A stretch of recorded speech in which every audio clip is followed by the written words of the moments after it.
Hello दोस्तों, मैं Sunil Sutar, junior account assistant Indian railway आप सभी का अपने यूट्यूब चैनल एसएस क्लासेस पे स्वागत करता हूं। तो दोस्तों, आरआरबी एनटीपीसी के सीवीटी 1 की क्लासेस कर रहे हैं अपने। तो आज अपने 11 मार्च की शिफ्ट 2 का एग्जाम करेंगे। इससे पहले दोस्तों फर्स्ट शिफ्ट अपने कर ली है, प्लेलिस्ट में आपको इसकी वीडियो मिल जाएगी।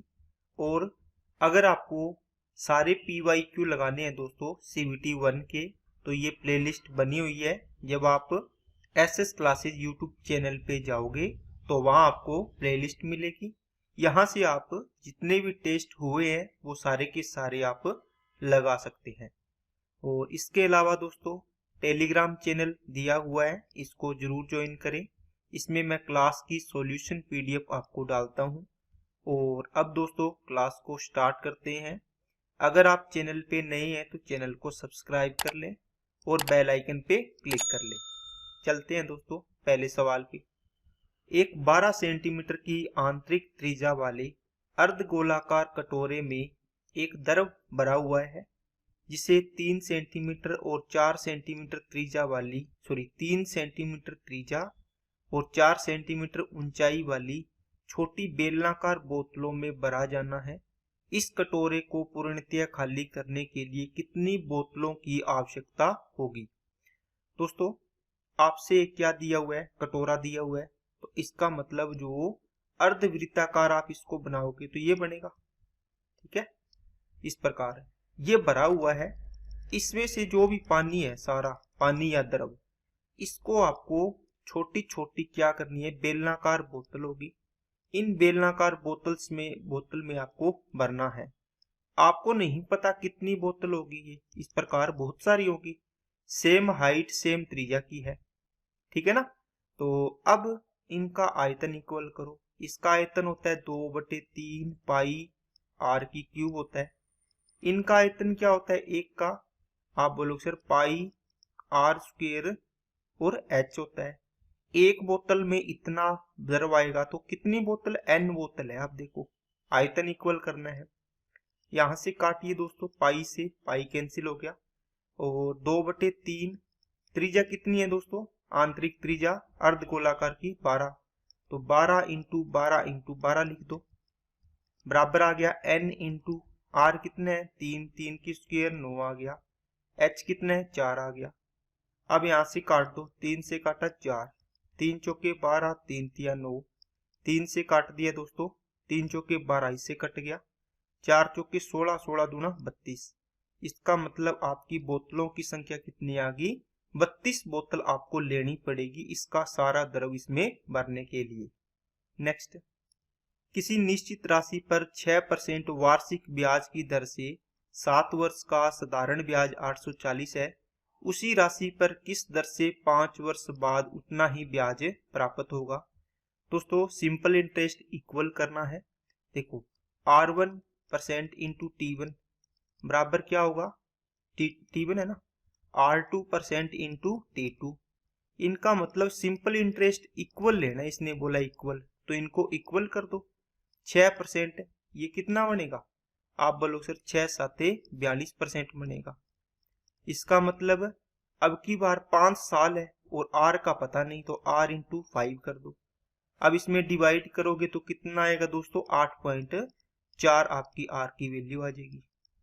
नेक्स्ट, इनको सोल्व करना है दोस्तों। ऊपर देखो क्यूब है, ये भी क्यूब है, तो a cube minus b cube upon देखो a² प्लस का ab प्लस का b²। a minus b common आएगा इसमें से ऊपर वाले, ये a² प्लस का ab प्लस का b² आ गया। नीचे क्या आएगा? a² प्लस ab प्लस का b²। ये देखो सेम है, कट जाना है। a माइनस b तो 564 में से 246 घटा दो, 14 में से 6 गया 8, इकाई अंक 2 में आ रहा है, तो 5 में से 4 गया 1, तो देखो लास्ट में 18 इसमें आ रहा है, आंसर हो जाएगा। ठीक है दोस्तों। नेक्स्ट, सुमंत ने वास्तविक मूल्य से 15% कम मूल्य पर एक माइक्रोवेव ओवन खरीदा। उसने जिस मूल्य पर इसे खरीदा था उससे 35% के लाभ पर इसे बेच दिया। सुमंत द्वारा निर्धारित किया गया विक्रय मूल्य वास्तविक मूल्य से कितने प्रतिशत अधिक था। दोस्तों 15% किससे कम था, इसको फ्रैक्शन में चेंज कर लो, 3/20 आ गया। किससे, वास्तविक मूल्य मतलब नीचे वाला 20 रुपए इसका रियल प्राइस है, मान लो MRP, मान लो रियल प्राइस, ठीक है। तो इस पे कितने पे खरीदा, 17 में खरीदा, है ना, 15% कम पर खरीदा। अब जितने में खरीदा उससे 35% लाभ पर बेच दिया।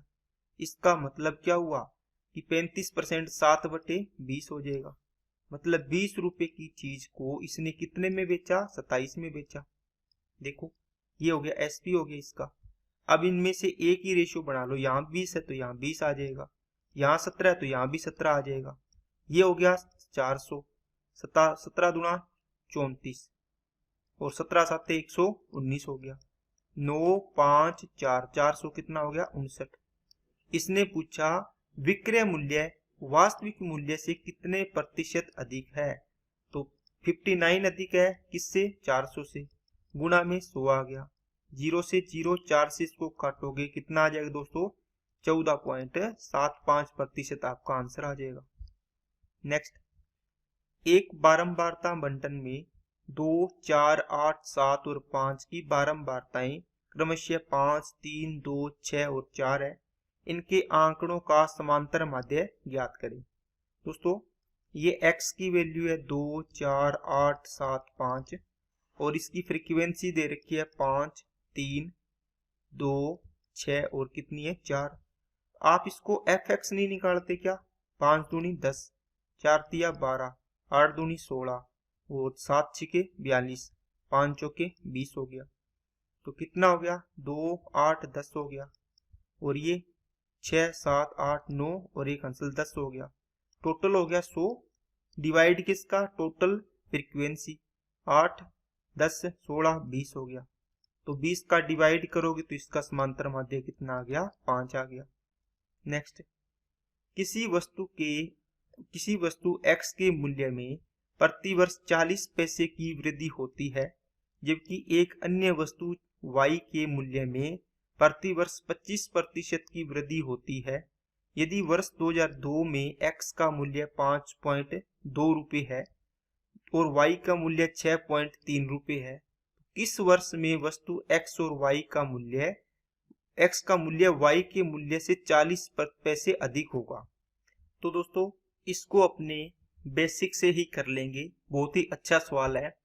देखो x का मूल्य दोस्तों 2000 के अंदर कितना है, आपने देखा कि इसके अंदर 5 रुपये 20 पैसे है, यही था ना। और y का मूल्य कितना है, 6 रुपये 30 पैसे है। अब देखो प्रत्येक साल इसमें वृद्धि हो रही है, इसमें भी हो रही है।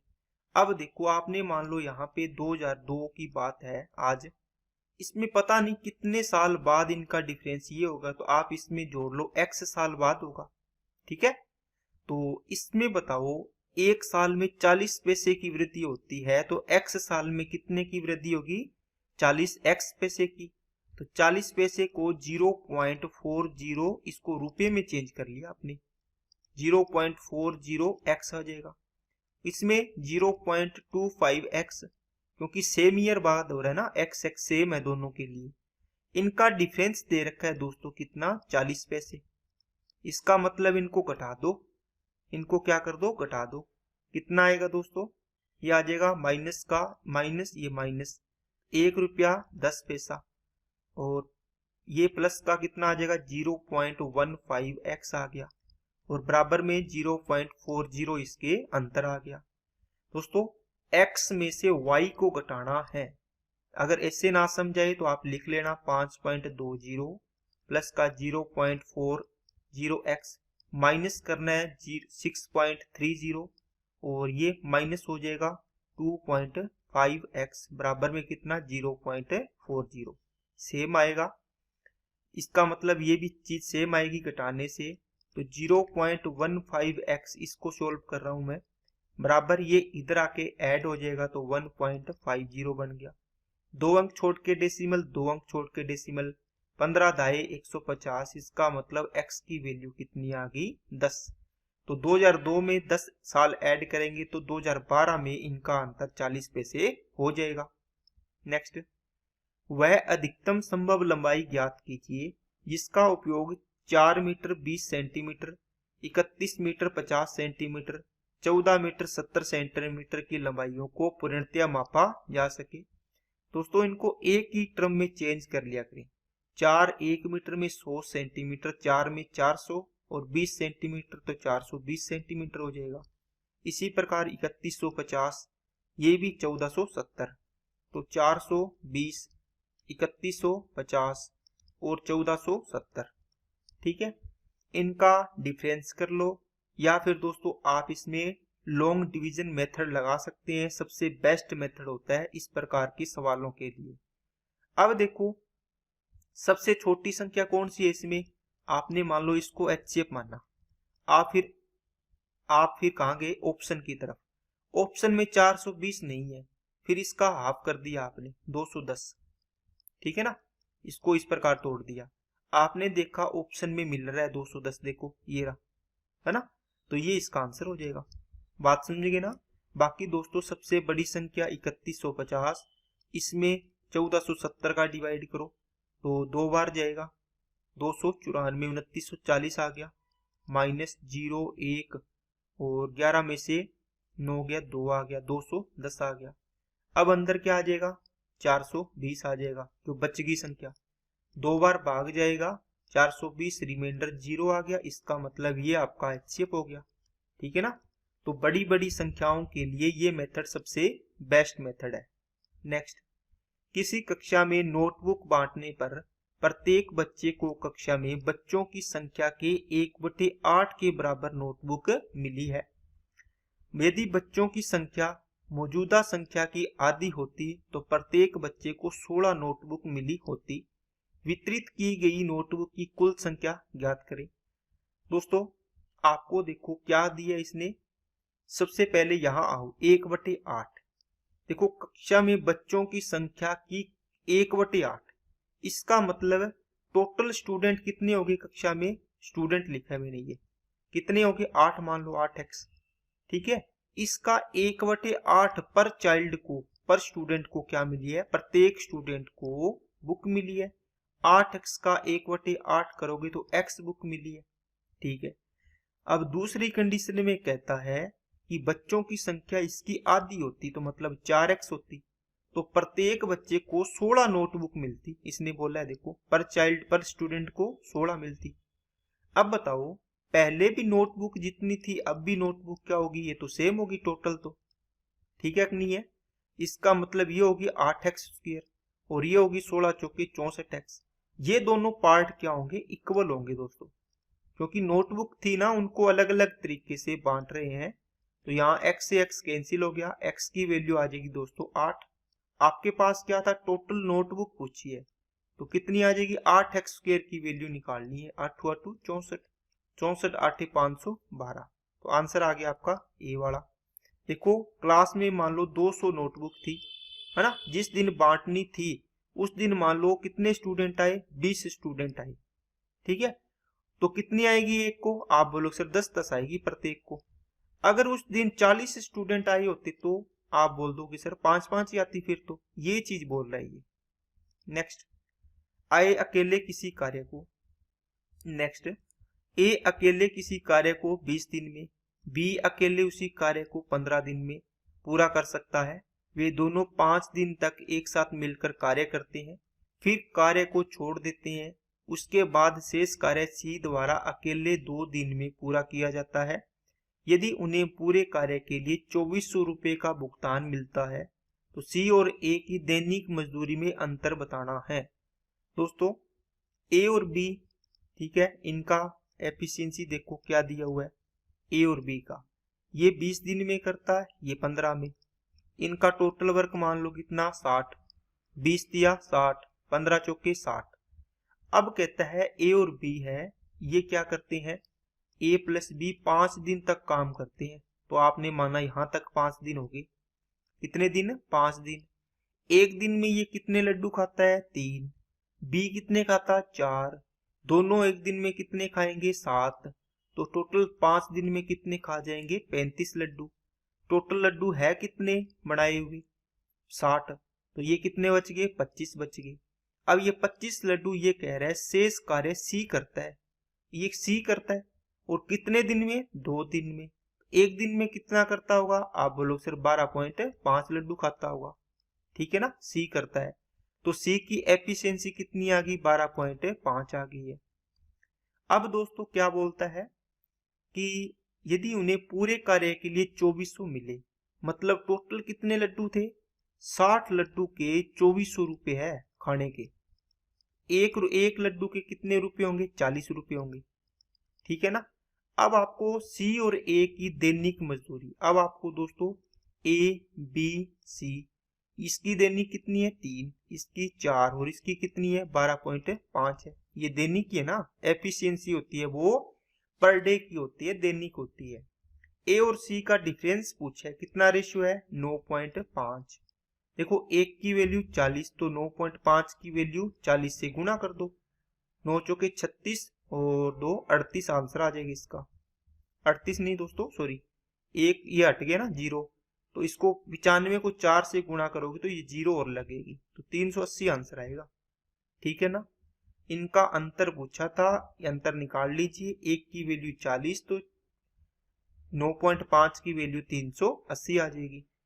अगर इसकी पर डे की पूछे कितने रुपए होगी, तो 120। इसकी 40 चौके 160, इसकी 40 से गुणा कर दोगे तो इसकी भी आ जाएगी, ठीक है ना। नेक्स्ट, एक ऐसा पूर्णांक n ज्ञात कीजिए जिसके लिए n/160 का मान 1/16 से कम हो किंतु 1/20 से अधिक हो।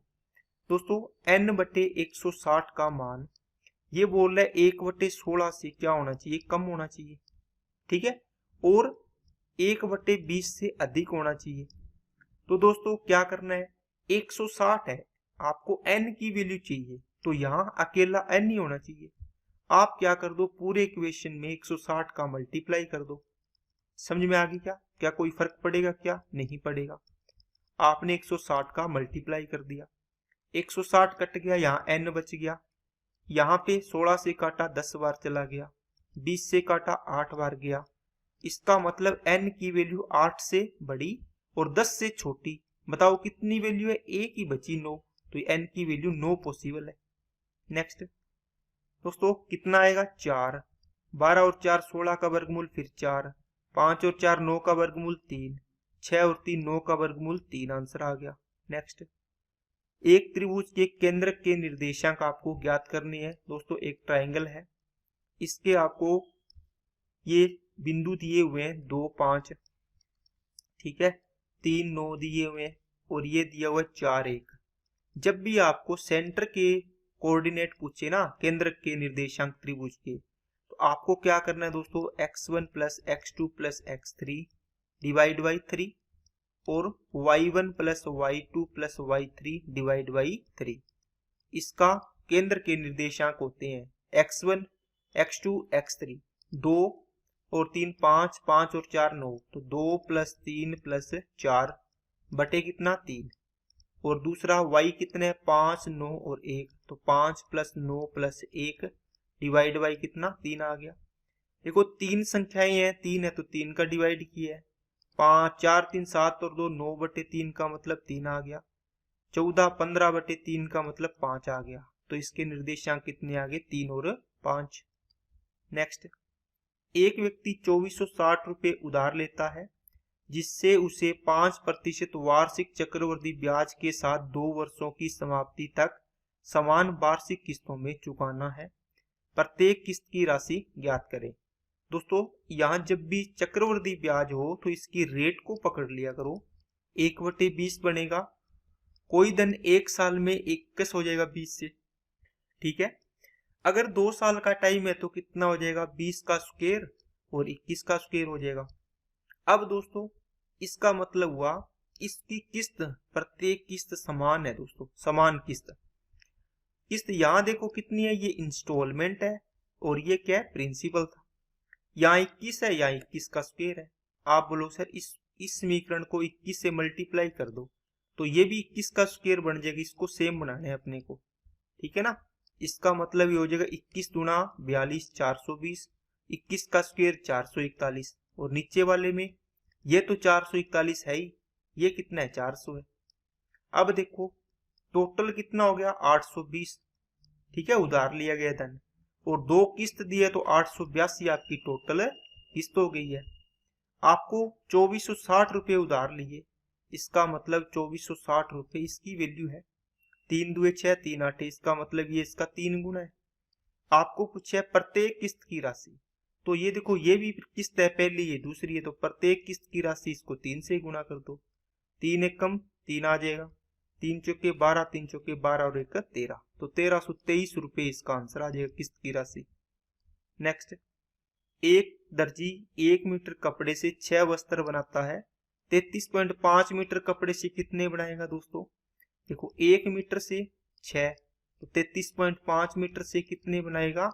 आप बोलो सर 33.5 इंटू कितना 6, 33 के 198 और 6 5 30, तो 3 ये होगी, तो 201 वस्त्र बनाएगा। आंसर आ जाएगा ए वाला। नेक्स्ट, ये सवाल दोस्तों अगर आपने शर्ट्स की क्लास मैंने करवाई है, लगाया है, तो आप इसको 10 से 15 सेकंड में इसको कंप्लीट कर लोगे दोस्तों। अच्छा सवाल है। देखो 3√2 है दोस्तों, 3√2, इसका संयुग्मी नीचे वाले का क्या होगा? √6 माइनस का √3 हो जाएगा, और नीचे इनका डिफरेंस आ जाएगा कितना? 3 आ गया, माइनस ये कितना है? 4√3 आ गया, ऊपर क्या आएगा? √6 माइनस का √2 आ गया, और नीचे इनका डिफरेंस कितना आ गया? 4 आ गया। इनके स्क्वायर का डिफरेंस होता है वैसे दोस्तों, ठीक है।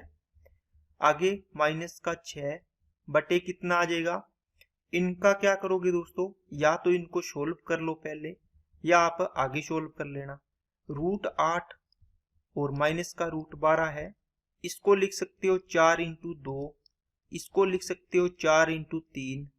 देखो 4 का वर्गमूल 2, अंदर बच गया √2, ये भी 2 अंदर बच गया √3, ठीक है कि नहीं है?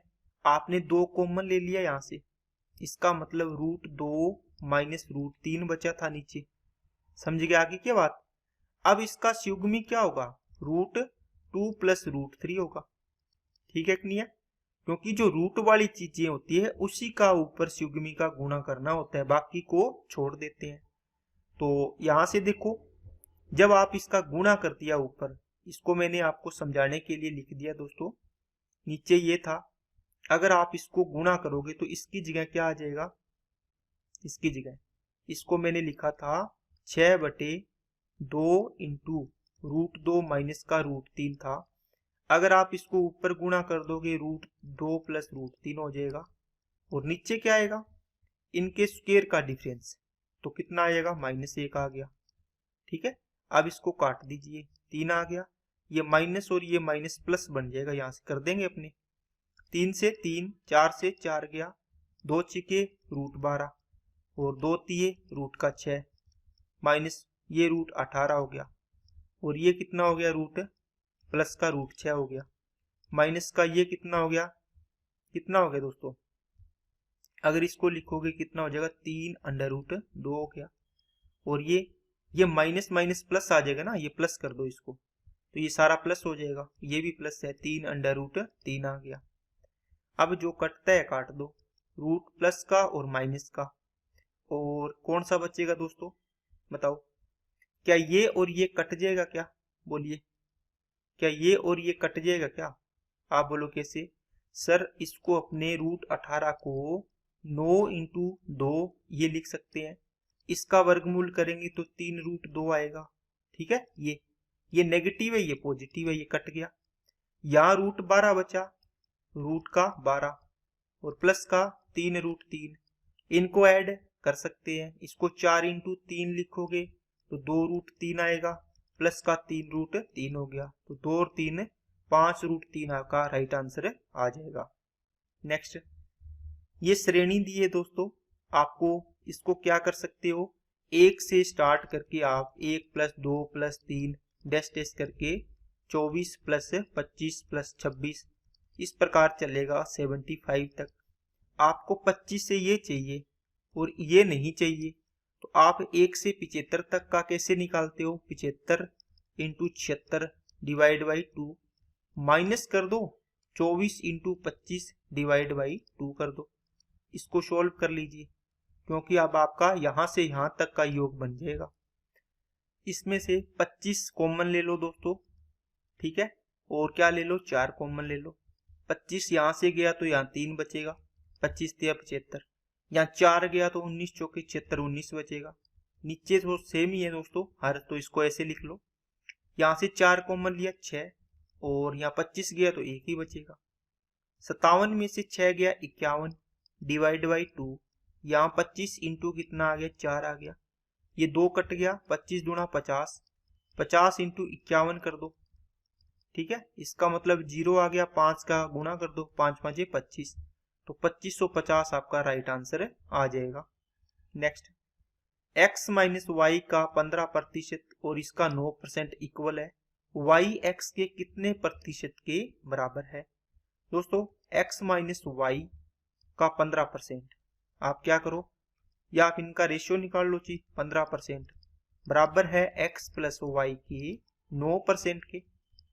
यहाँ परसेंटेज से परसेंटेज गया, 3 तिया 9, 3 5 15, 5x माइनस का 5y इक्वल टू में 3x प्लस 3y आ गया।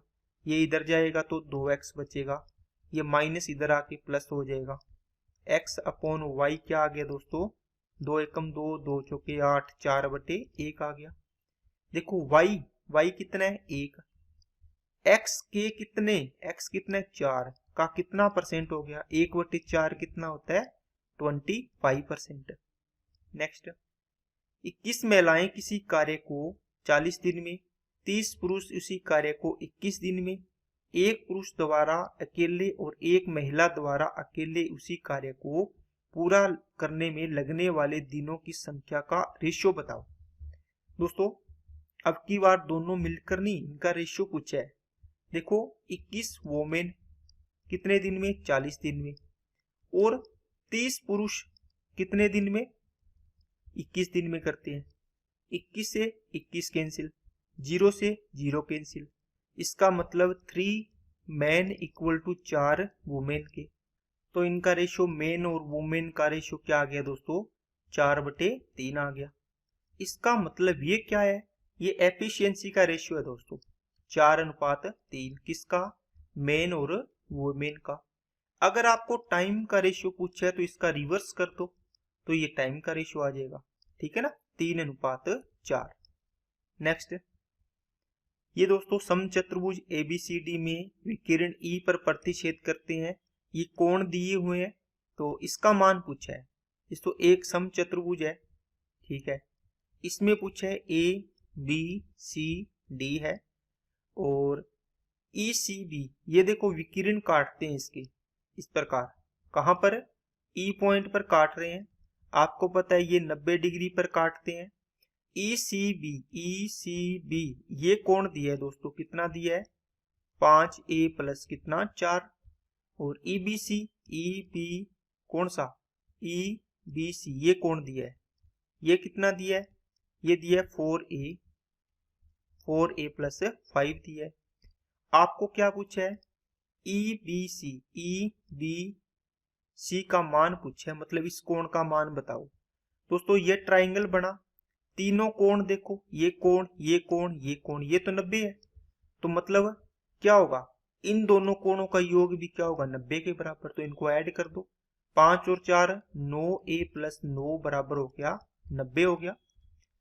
9a तो a कॉमन ले लो, 9 a प्लस 1 बराबर 9, इसमें डिवाइड कर दोगे तो 10 आ गया। तो a की वैल्यू कितनी आ गई? 9 डिग्री आ गई। अब ये कोण पूछा है, तो 9 चौके 36 और 5 41 डिग्री इसका आंसर हो जाएगा, ठीक है। नेक्स्ट, यदि दो प्रेक्षणों के समांतर माध्य और गुणोत्तर माध्य का क्रमशः 10 और 5 है, तो वर्गों का योग बताओ। दोस्तों समांतर माध्य का मतलब हुआ कोई भी दो प्रेक्षण है ए और बी, इनका समांतर माध्य कितना है? 10 है, इनका एवरेज है, तो टोटल कितना हो जाएगा? 20 हो जाएगा। और 5 अगर इनका गुणोत्तर माध्य दिया है तो इसका रूट दिया है कितना? 5, तो a इंटू बी कितना हो जाएगा दोस्तों? आप बोलो सर 25 आ जाएगा। आपको क्या पूछा है, ए स्क्वायर प्लस बी स्क्वायर पूछा है, इनके वर्गों का योग। क्या आपके पास फॉर्मूला होता है क्या दोस्तों, ए प्लस बी का होल स्क्वायर माइनस 2ab होता है, ठीक है कि नहीं है। देखो a प्लस बी कितना 20, इसका स्क्वायर 400 माइनस ए बी 25 दूना 50 हो जाएगा, घटाएंगे तो 350 आपका राइट आंसर आ जाएगा। नेक्स्ट, यदि किसी गोले की त्रिज्या में 50% की वृद्धि की जाती है, इस प्रकार बने नए गोले का पृष्ठीय क्षेत्रफल मूल गोले के पृष्ठीय क्षेत्रफल के कितने प्रतिशत के बराबर होगा। देखो गोले का दोस्तों क्या पूछे है, पृष्ठीय क्षेत्रफल क्या होता है 4 पाई आर स्क्वायर। देखो किस पे डिपेंड होगा, ये तो कांस्टेंट है 4, पाई भी कांस्टेंट है तो आर पे डिपेंड करेगा। इसका मतलब इसका रेडियस का रेशियो कितना है 50% की वृद्धि, मतलब 2 से 3 हुआ रेडियस। अगर रेडियस में जितनी वृद्धि होगी तो रेडियस पे डिपेंड कर रहा है। इसका आर स्क्वायर है, देखो यहाँ पे आर स्क्वायर कर दो, 4 से कितना हो गया 9 हो जाएगा। ये इसका क्षेत्रफल, पृष्ठीय क्षेत्रफल, ठीक है रेशियो में। तो मूल गोले का कितना प्रतिशत है, देखो नया पृष्ठीय क्षेत्रफल 9 आया, पुराना कितना था 4, इसका कितना परसेंट है पुराने का ये पूछा है। इसको डिवाइड करो, 4 दूनी 8, 1 4 दूनी 8, 4 5 20, 100 से गुणा कर दो 225% आंसर आ जाएगा। नेक्स्ट, 10 सेंटीमीटर भुजा वाले घन के ऊपर एक पिरामिड इस प्रकार रखा गया है कि पिरामिड का आधार घन के शीर्ष पृष्ठ को पूर्णतः ढके हुए है। पिरामिड की ऊंचाई घन की भुजा की 3 गुनी है। इस पूर्ण पिंड का आयतन ज्ञात करें। दोस्तों एक आपको घन दिया हुआ है इस प्रकार, ठीक है, इस घन पर एक क्या रखा हुआ है, पिरामिड रखा हुआ, पिरामिड बनाया इसको, यहाँ पे इस प्रकार इसको मिलाओगे, यहाँ मिलाओगे, इस पॉइंट पे मिलाओगे और ये पॉइंट मिलेगा यहाँ पर, ठीक है। तो ये एक पिरामिड की शेप बन जाएगी। आपको पूरे का आयतन पूछा है। इस घन की प्रत्येक भुजा कितनी है 10 है, देखो 10 10 10 होगी। इसका जो बेस है वो क्या है, घन है, वर्ग है, ठीक है। तो आपको आयतन पूछा है तो नीचे क्या है घन, तो घन का आयतन क्या होता है a की क्यूब भुजा की क्यूब। पिरामिड का आयतन क्या होगा 1/3 इंटू आधार का क्षेत्रफल, आधार का क्षेत्रफल, और इंटू में क्या आ जाएगा ऊंचाई आ जाएगी। तो a क्यूब कितना 10 की क्यूब 1000 हो गया, प्लस 1/3, आधार कितना है, देखो आधार एक वर्गाकार हो गया, ठीक है ना, तो 10 का स्क्वायर है 100 हो गया, इंटू में ऊंचाई कितनी है दोस्तों, देखो देखो पिरामिड की ऊंचाई घन की भुजा की 3 गुनी है, मतलब भुजा 10, 10 का 3 गुणा 30 हो गया। इसको काट दो, 10 आ गया 1000 और 1000 कितना हो गया 2000, तो आपका आयतन कितना आ गया 2000। नेक्स्ट, लड़के और लड़कियों की समूह से 12 लड़कियों के निकल जाने पर लड़कियों का अनुपात लड़के और लड़कियों का 2:1 हो जाता है। उसके बाद समूह से 30 लड़के निकल जाने पर लड़कियों और लड़कों का रेशो 3:1 हो जाता है। प्रारंभ में उस समूह में लड़कों और लड़कियों की संख्या कितनी थी, दोस्तों बॉयज और क्या थे, गर्ल्स थे। देखो एक लड़के में 12 लड़कियां निकली, यहां से देखो 12 लड़कियां माइनस हुई, तो रेशो हो गया दोस्तों 2:1 हो गया, ठीक है। उसके बाद समूह से 30 लड़के गए, अब की बार 30 लड़के माइनस हुए, तो अनुपात हो गया, देखो लड़की और लड़कों का अनुपात है, इसका मतलब लड़के 1 तो ये 3 होगी, ठीक है। यहां देखो सेम रहेगा कि नहीं रहेगा बताओ, क्योंकि यहाँ पे लड़के निकले हैं, लड़कियां तो सेम ही रहनी चाहिए, इसका मतलब 3 है तो 3 यहाँ होनी चाहिए थी। इसको 3 से मल्टीप्लाई कर दो, तो इसको भी कर दो। देखो 6 से लड़के 1 रह गए, मतलब 5 की कमी हुई है, मतलब 5 की वैल्यू 30, 1 की वैल्यू 6। अब बताओ तो 3 की वैल्यू कितनी हो जाएगी, 6 तिया 18 हो जाएगी, और ये कितना हो जाएगा 6 छिके 36 हो जाएगा, क्योंकि 3 दूनी 6 है ना रेशो में। अब लड़कियां निकली है, ये तो 36 ही थे पहले, लिखने ही नहीं यहाँ पर, तो यहाँ 18 रह गए, जब 12 लड़कियां चली गई तो यहाँ पे 30 होगी शायद, है ना, शायद क्या पक्का ही होगी। तो 36 और 30 कितने हो जाएंगे 36 30, इसका आंसर आ जाएगा। नेक्स्ट, यदि एक वृत्त की परिधि पर 10 समदूरस्थ बिंदु लिए गए हैं मान लीजिए उनमें से दो बिंदु ए और बी इस प्रकार है कि वे व्यास के दो सिरे हैं। यदि उनमें से यादृच्छिक रूप से चुने गए तीन बिंदुओं को मिलाकर एक त्रिभुज बनाया जाता है तो इसके व्यास वाले अर्धवृत्त के अंदर होने की प्रायिकता ज्ञात कीजिए, जबकि ए और बी को वृत्त में अंतर्निहित माना गया है। दोस्तों एक वृत्त है, इसका एक व्यास है, मान लो ए बी है। इस पर देखो टोटल कितने 10 बिंदु, दो तो हो गए, 4 यहां मान लो, ठीक है, 4 और 4 यहां मान लो, टोटल 10 हो जाएंगे। समझ में आई क्या बात? अब आपको ट्राइंगल बनाना है इससे ऊपर वाले पे, ठीक है। अब देखो टोटल कितने हो गए, अगर ऊपर वाले हिस्से में बनेगा तो अर्धवृत्त में पूछा है ना, ऊपर वाला ये भी होगा, तो 1 2 3 4 5 6 बिंदु हो गए। टोटल कितने हैं 10, तो 10 में से कितने बिंदु, 3 बिंदु लेने पड़ेंगे। लेकिन इस एक कोऑर्डिनेट में कितने लोगे आप, 6 में से 3 लोगे। बोलो 6 बिंदुओं में से 3 बिंदु लेने से क्या बनेगा, आपका ट्राइंगल बनेगा। अब इसी प्रकार दोस्तों क्या होगा, दूसरे इसमें भी सेम होगा, 6 बिंदुओं में से 3 बिंदु लोगे और टोटल कितने हैं, पूरे में से 10 है ना। इसको सेम ऐसा लिखने के बजाय आप इसको 2 से मल्टीप्लाई कर दो, सेम आएगा। ऊपर वाले को खोलो, 6 इंटू 5 इंटू 4, देखो नीचे 3 इंटू 2 इंटू 1 आएगा, इसमें भी 3 इंटू 2 इंटू 1 आएगा, कट जाएगा, सेम है।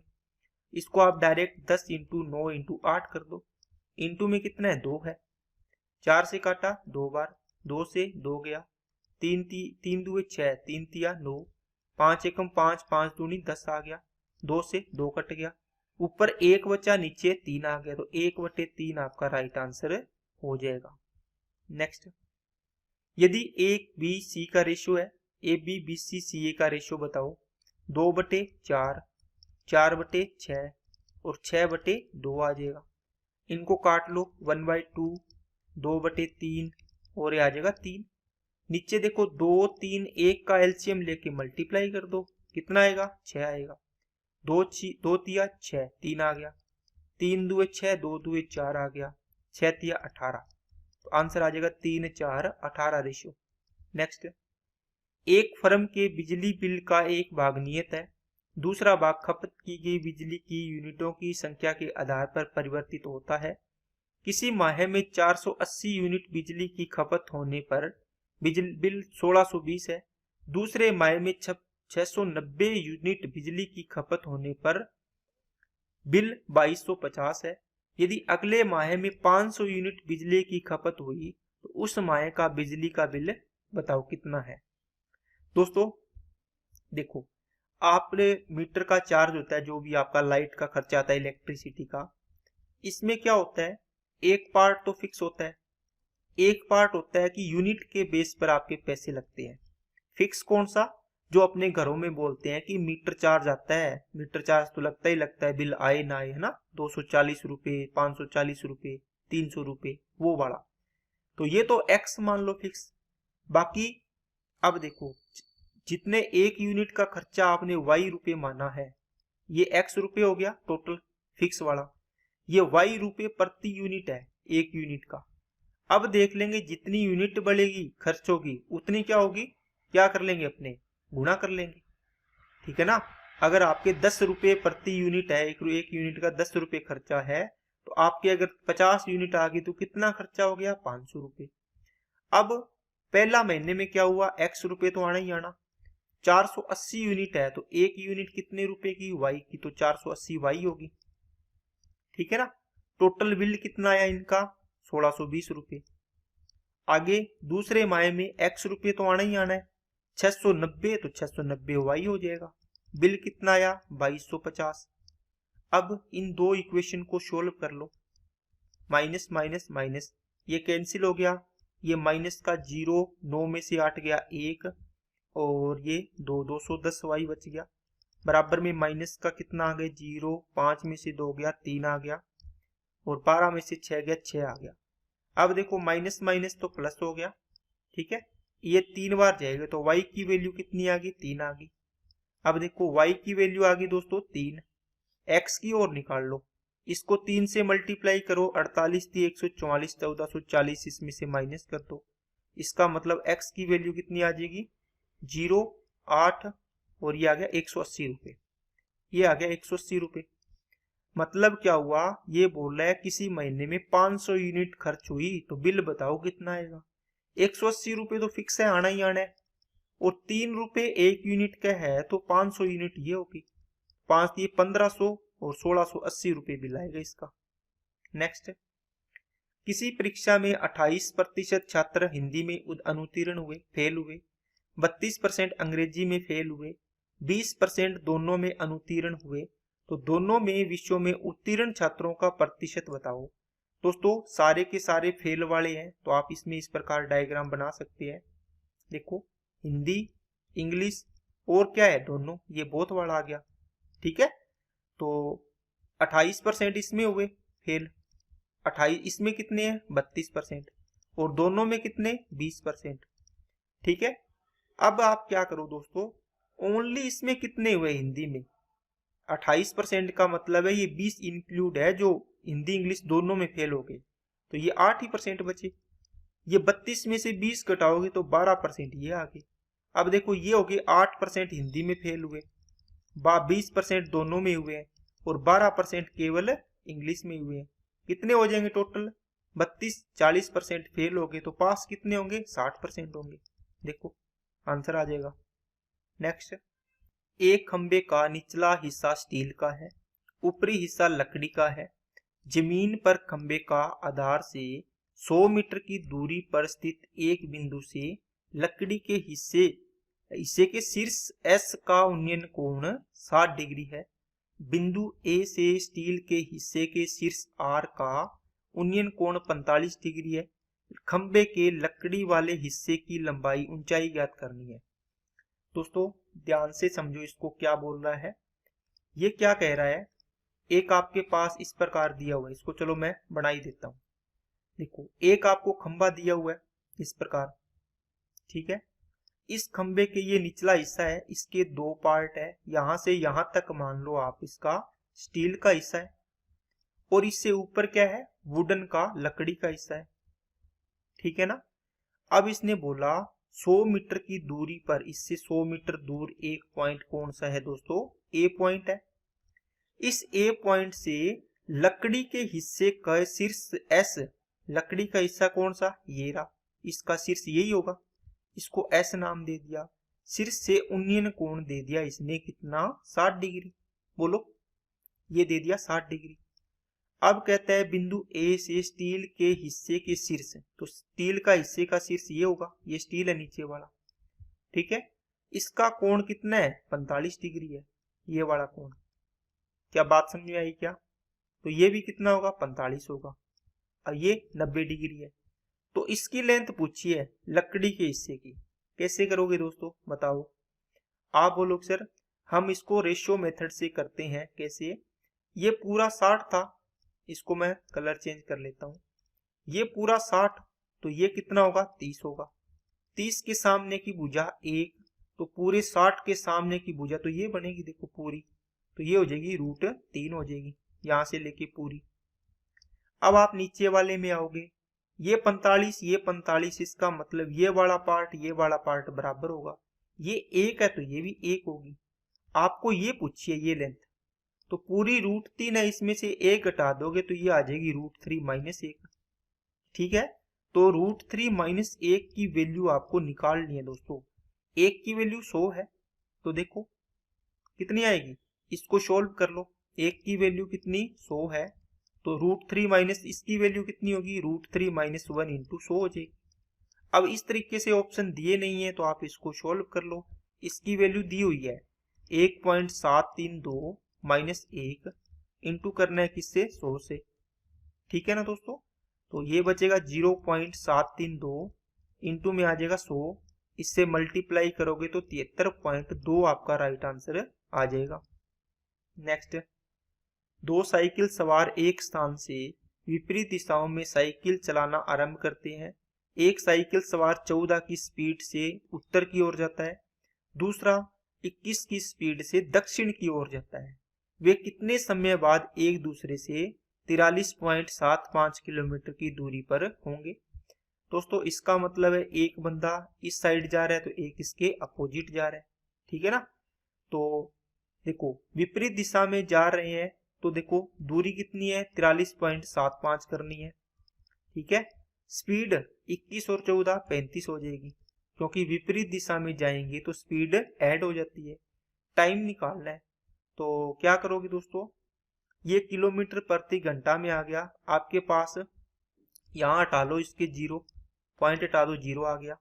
5 से करके देखो, 5 7 35, 5 8 40, 5 7 35, 5 5 25, 7 एकम 7, 7 से कट गया क्या, 7 एकम 7, 7 दूनी 14, 7 5, तो ये आ जाएगा 25 5 125, 25 चौके 100, मतलब 5/4 घंटे 60 मिनट से गुणा कर दो, 15, 15 5 75, तो 75 मिनट आंसर आ जाएगा।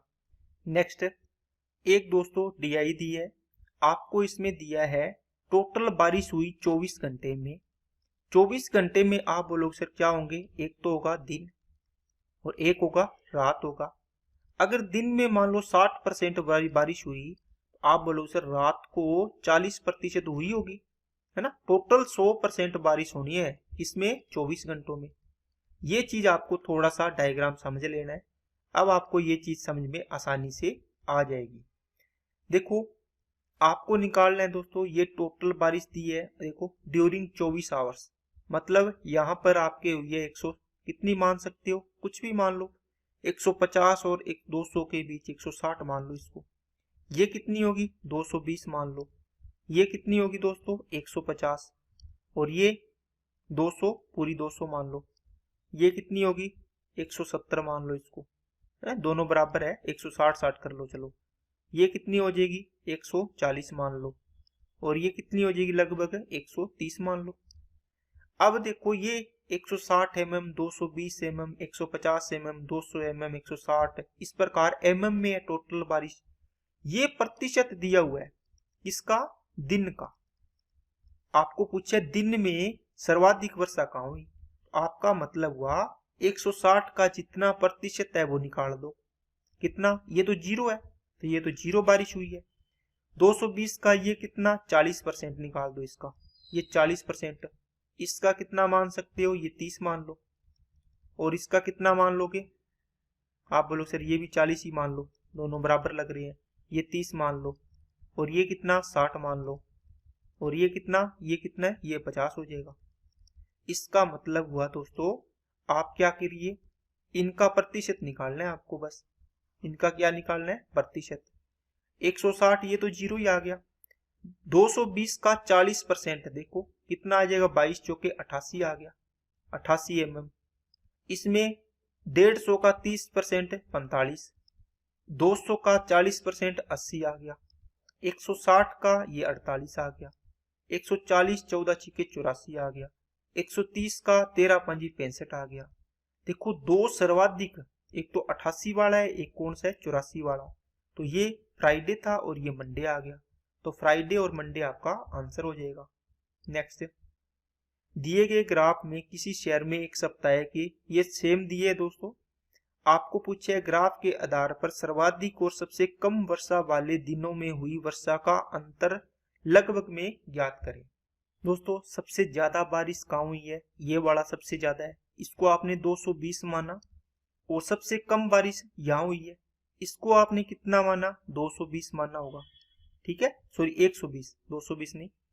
इनका अंतर पूछा है तो कितना आएगा, लगभग में पूछा है तो 100 mm का अंतर आ जाएगा, तो आंसर हो जाएगा 1 नंबर।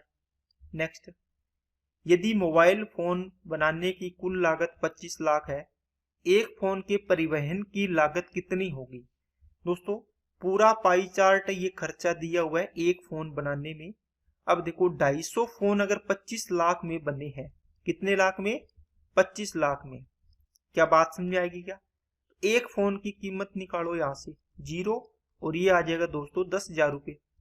अब 10,000 रुपये का मतलब हुआ इस 10,000 में बहुत सारे खर्चे लगे हैं, टोटल इन सभी को मिला के 10,000 रुपये फोन की कीमत बनी है। तो ट्रांसपोर्ट का खर्चा कितना है 10%, तो 10,000 का 10% ये निकाल दो आप, कितना आ जाएगा 1,000 रुपये, तो ये इसका आंसर आ जाएगा। नेक्स्ट सेम दोस्तों सवाल है, वही DI है, आपको टोटल एक फोन का 10,000 रुपये निकाला था आपने। अब की बार आपको पूछा है पैकिंग का खर्चा 5%, और किसका किसका दोस्तों, टेक्नोलॉजी। टेक्नोलॉजी कहाँ है, ये रही 15%। इनका डिफरेंस पूछा है कितने कम है, तो 10% का अंतर है, तो 1/10 इसका निकाल दो, तो कितना अंतर आ जाएगा, 1,000 रुपये। क्या बात समझ में आई क्या सभी को? तो ये दोस्तों आपके सवाल थे, सारे ही सवाल कर लिए हैं अपने। वीडियो अच्छी लगी तो लाइक जरूर करें करो दोस्तों। अगर चैनल को सब्सक्राइब नहीं किया तो चैनल को सब्सक्राइब करें और बेल आइकन पे क्लिक कर लें, जिससे वीडियो की नोटिफिकेशन समय पर मिलती रहे, और अपने दोस्तों के पास इसको ज़्यादा से ज़्यादा शेयर करें। आज के लिए इतना ही। Okay, thank you.